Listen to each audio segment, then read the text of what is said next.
السلام علیکم ورحمۃ اللہ وبرکاتہ۔ الحمد للہ الذی ہدانا سواء الطریق وجعل لنا التوفیق خیر رفیق، والصلاة والسلام علی من ارسلہ ہدی بالاہتداء یلیق ونورا بہ الاقتداء یلیق، وعلى آلہ واصحابہ الذین صعدوا فی مناہج الصدق والتصدیق، اما بعد فاعوذ باللہ من الشیطان الرجیم، بسم اللہ الرحمن الرحیم، وَكَذَلِكَ جَعَلْنَاكُمْ أُمَّةً وَسَطًا لِتَكُونُوا شُهَدَاءَ عَلَى النَّاسِ وَيَكُونَ الرَّسُولُ عَلَيْكُمْ شَهِيدًا، إلى آخر الآية۔ صدق اللہ العلی العظیم وبلغنا رسوله النبی الامین الکریم، ونحن على ذلك لمن الشاہدین والشاکرین، والحمد للہ رب العالمین۔ انتہائی خلوص و محبت اور عقیدت و احترام کے ساتھ بارگاہ رسالت مآب میں ہدیہ درود پاک پیش کرنے کی سعادتیں حاصل کر لیں۔ اللہم صلی علی سیدنا حبیبنا شفیعنا مولانا محمد وعلی آل سیدنا و مولانا محمد کما تحب و ترضى بأن تصلی علیہ صلاة تبقى وتدوم بدوام الملك الحي القيوم۔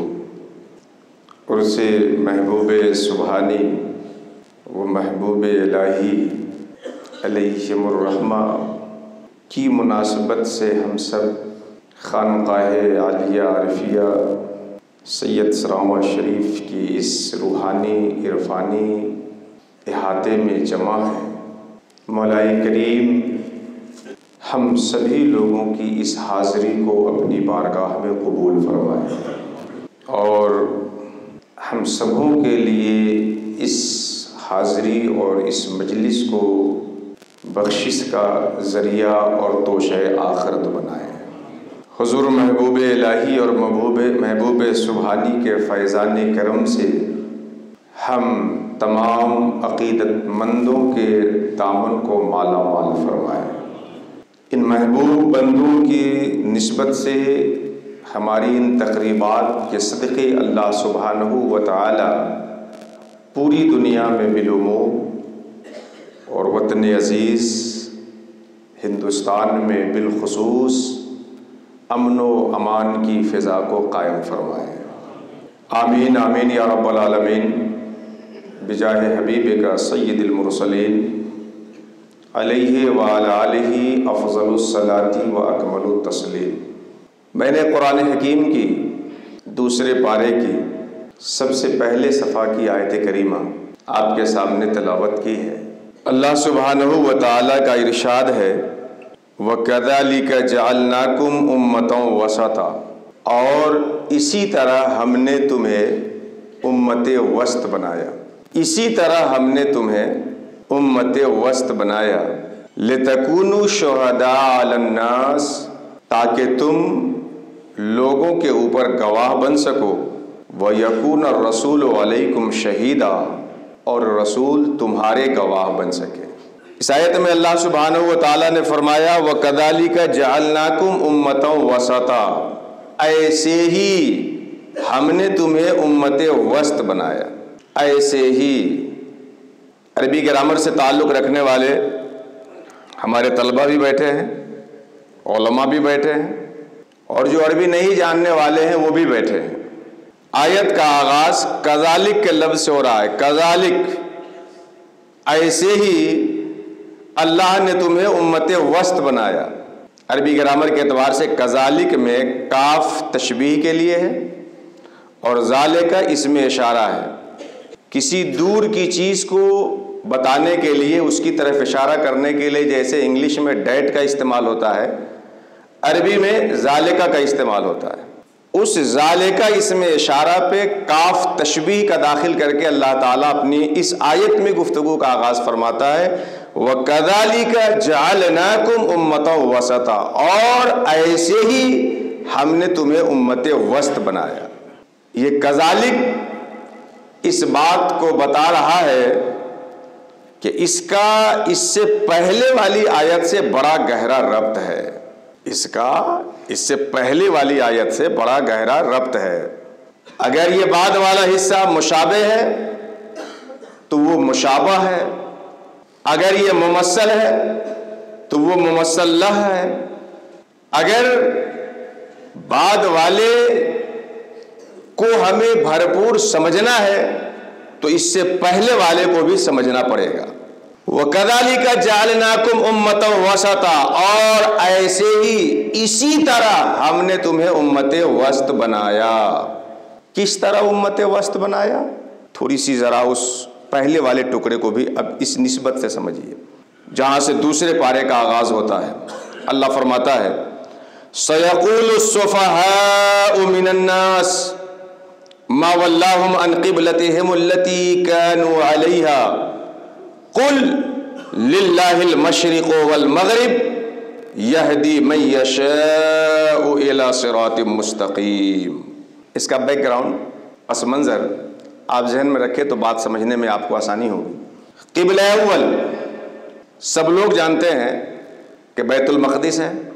اللہ سبحانہ و تعالی کرم فرمائے کہ ہمیں اس قبلے کو بھی ہماری تحویل میں عطا فرما دے تاکہ فرزندگان توحید دل کھول کر کے وہاں بھی عبادت کر سکے۔ بیت المقدس ہمارا قبلہ اول ہے۔ نبی کریم صلی اللہ تعالی علیہ وسلم مکہ مکرمہ سے ہجرت کر کے مدینہ منورہ جاتے ہیں، اس کے بعد بھی 15 سے 16 یا 17 مختلف روایتوں کے مطابق 16 مہینے تک اسی بیت المقدس کی طرف رک کر کے نماز پڑھتے تھے۔ رسول اللہ کی خواہش تھی، دلی تمنا تھی کہ ہمارا قبلہ بیت الحرام کعبہ مکرمہ کو بنا دیا جائے۔ اللہ سبحانہ و تعالی نے اپنے حبیب کی تمناؤں کی تکمیل فرماتے ہوئے بیت اللہ شریف کو کعبہ مکرمہ کو قبلہ بنا دیا گیا۔ اسی صفحہ میں آگے چل کر کے ہے قد نرى تقلب وجهك في السماء فلنولينك قبلة ترضاها۔ مصطفیٰ ہم دیکھ رہے ہیں کہ آپ بار بار اس تمنا کو لیے نظر آسمان کی طرف اٹھا رہے ہیں، ہم ضرور قبلہ اسے بنا دیں گے جسے آپ پسند فرماتے ہیں۔ بہرکیف رسول اللہ کی تمنا اور خواہش کے مطابق اللہ تعالیٰ نے مسلمانوں کا قبلہ بیت الحرام کعبہ مکرمہ کو بنایا۔ اب تک بیت المقدس قبلہ تھا اور اب اس حکم کا آنے کے بعد کعبہ مکرمہ قبلہ بنا دیا گیا۔ جب کعبہ کو قبلہ بنا دیا گیا تو اللہ کے رسول کعبہ کی طرف رک کر کے نماز پڑھنے لگے، آپ کے ماننے والے بھی کعبہ کی طرف رک کر کے نماز پڑھنے لگے۔ اس بات سے یہود کو اور اس صنف میں شامل جو اقوام تھی انہیں بڑا دکھ ہوا۔ یہود کو اندر اندر بڑی خوشی ہوتی تھی کہ چاہے یہ جتنا ہم سے الگ ہو جائیں، جتنا ہمارے خلاف بولے، جو بھی کریں، مگر قبلہ تو ہمارا ہی ان کا بھی ہے، قبلہ میں تو ہمارے ہی محتاج ہیں۔ اللہ کے بنانے سے اس قبلے کی طرف رخ کرتے تھے اور یہود اندر اندر خوش ہوتے تھے کہ ہمارے قبلے کی موافقت کرنے میں ہمارے محتاج ہیں۔ جب اللہ نے قبلہ کو بدل دیا اور مصطفیٰ کعبہ مکرمہ کی طرف رک کر کے نماز پڑھنے لگے تو انہیں بڑی تکلیف ہوئی، بہت تکلیف ہوئی، اور اسی کا ذکر اللہ رب العزت نے اس پارے کے شروع صفحہ میں فرمایا۔ سَيَقُولُ السُّفَهَاءُ مِنَ النَّاسِ، یہ بے وقوف لوگ کہیں گے مَا وَلَّاهُمْ عَنْ قِبْلَتِهِمُ الَّتِي كَانُوا عَلَيْهَا، جس قبلے پہ تھے کس نے اس قبلے سے بدل دیا؟ اللہ فرماتا ہے مصطفیٰ آپ کہہ دیجئے لِلَّهِ الْمَشْرِقُ وَالْمَغْرِبُ، اللہ ہی کا ہی مشرق ہے اور اللہ کا ہی مغرب ہے، یہدی من یشاء الی صراط مستقیم، اللہ جسے چاہتا ہے صراط مستقیم کی ہدایت عطا فرماتا ہے۔ یہ ذرا پس منظر سامنے رکھیے۔ بیت المقدس ہی قبلہ تھا، لوگ اس کی طرف رک کر کے نماز پڑھتے تھے۔ جب وہ چینج ہوا، اس کو بدلا گیا کعبہ مکرمہ کو قبلہ بنایا گیا تو بڑی چھٹپٹاہٹ ہوئی، بڑی پریشانی ہوئی، بہت دقت ہوئی یہود کو اور ان کے ساتھ شامل ہونے والے دوسرے لوگوں کو۔ اللہ نے ان کی چھٹپٹاہٹ کو اور اس کی حقیقت کو سمجھاتے ہوئے اور فاش کرتے ہوئے فرمایا کہ یہ بیوقوف ہیں، انہیں اتنا بھی شعور نہیں کہ قبلہ کسی چیز کے ہونے کا مطلب اس کی عبادت کرنا نہیں ہوتا۔ بیت الحرام کی طرف رک کر کے نماز پڑھے تب بھی نماز اللہ کے لیے ہے، اور بیت المقدس کی طرف رک کر کے نماز پڑھے تب بھی نماز اللہ کے لیے ہے، اور اللہ کے لیے مشرق اور مغرب سارے جہات برابر ہے۔ وہ جب تک چاہے اپنے بندوں کا چہرہ بیت المقدس کی طرف رکھے اور جب چاہے اپنے بندوں کا چہرہ کعبہ مکرمہ کی طرف کر دے۔ للہ المشرق والمغرب، اللہ کے لیے ہی مشرق و مغرب ہے۔ للہ المشرق والمغرب، اللہ کے لیے ہی مشرق و مغرب ہے۔ یہدی من یشاء الی صراط مستقیم، اللہ جسے چاہتا ہے اسے صراط مستقیم کی ہدایت دیتا ہے۔ اب یہ اور کذالک کو جوڑیے، یہود چھٹپٹا گئے، نصارہ بھی بلبلا گئے، وہ قومیں جو اس قبلے پہ ہونے کی بنیاد پر مسلمانوں سے بہت خوش تھے اور قبلہ چینج ہو جانے کے بعد اعتراضات کرنے لگے، سب کی ہوا نکلنے لگی۔ اللہ نے فرما دیا کہ ان سے کہہ دو للہ المشرق والمغرب، اللہ کے لیے ہی مشرق و مغرب ہے۔ ادھر رک کرو تب بھی عبادت اللہ کی ہونی ہے، ادھر رک کرو تب بھی عبادت اللہ کی ہونی ہے، جدھر رک کرو عبادت اللہ کی ہونی ہے۔ لیکن اس چیز کی ہدایت ہر ایک کو ملنے والی نہیں ہے۔ واللہ یہدی من یشاء الی صراط مستقیم، اللہ جسے چاہتا ہے اسے صراط مستقیم کی ہدایت عطا فرماتا ہے۔ تو اب یہ امت رسول اللہ کی وہ ہوئی جسے صراط مستقیم کی ہدایت ملی۔ اب اس کے بعد اللہ فرماتا ہے وَكَذَلِكَ جَعَلْنَاكُمْ أُمَّةً وَسَطًا، ایسے ہی جیسے ہم نے تمہیں صراط مستقیم کی ہدایت دی ہے ویسے ہی ہم نے تمہیں امت وسط بنایا ہے۔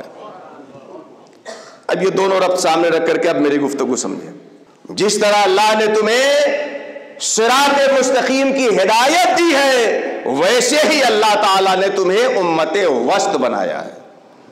تو صراط مستقیم اور وسط، صراط مستقیم اور اعتدال، صراط مستقیم اور افراط و تفریط سے تجانب کر کے میانہ روی، صراط مستقیم اور بیچ کی راہ، یہ وہ چیز ہے جو امت مسلمہ کے لیے نشان امتیاز ہے۔ ہمارا راستہ صراط مستقیم ہوگا اور ہم امت معتدل بن کر کے دنیا کے سامنے رہیں گے۔ ہمارا راستہ صراط مستقیم ہوگا اور ہم امت وسط بن کر کے دنیا کی نگاہوں کے سامنے رہیں گے۔ وَكَذَلِكَ جَعَلْنَاكُمْ أُمَّةً وَسَطًا، ہماری راہ صراط مستقیم ہے اور ہمارا تعارف، ہماری پہچان، ہمارا تشخص، غیروں سے ہمارا امتیاز وہ اعتدال اور توسط اور میانہ روی ہے۔ یہ بات آئی سمجھ میں آپ لوگوں کو؟ اچھا، اب صراط مستقیم کب ہوگا اور اعتدال ہوتا کیا ہے اور وہ صورت بنے گی کب؟ در حقیقت صراط مستقیم اور اعتدال، سیدھی راہ اور انصاف اور میانہ روی، اگر میں اس کو مثال محسوس سے آپ کو بتانا چاہوں تو یوں سمجھ سکتے ہیں کہ جو صراط مستقیم ہے وہی اعتدال ہے اور جو اعتدال والا ہوگا وہی صراط مستقیم پہ ہوگا۔ اب تو مدارس کے نصاب سے شرح تہذیب کو لوگوں نے خارج کر دیا ہے، مگر بڑی پیاری بات اس میں کہی گئی تھی کہ صراط مستقیم کی توضیح سواؤ طریق سے اس لیے کی گئی ہے کہ جو بیچ والا ہوگا وہی سیدھا ہوگا اور سیدھا وہی ہوگا جو بیچ والا رہے گا۔ جو بیچ والا ہوگا وہی سیدھا رہے گا اور جو سیدھا رہے گا وہی بیچ والا رہے گا۔ جو بیچ والا ہوگا وہی سیدھا رہے گا۔ آپ ایک لکیر کھینچیے نا سامنے، اوپر سے لے کے نیچے تک ایک سیدھی لکیر کھینچیے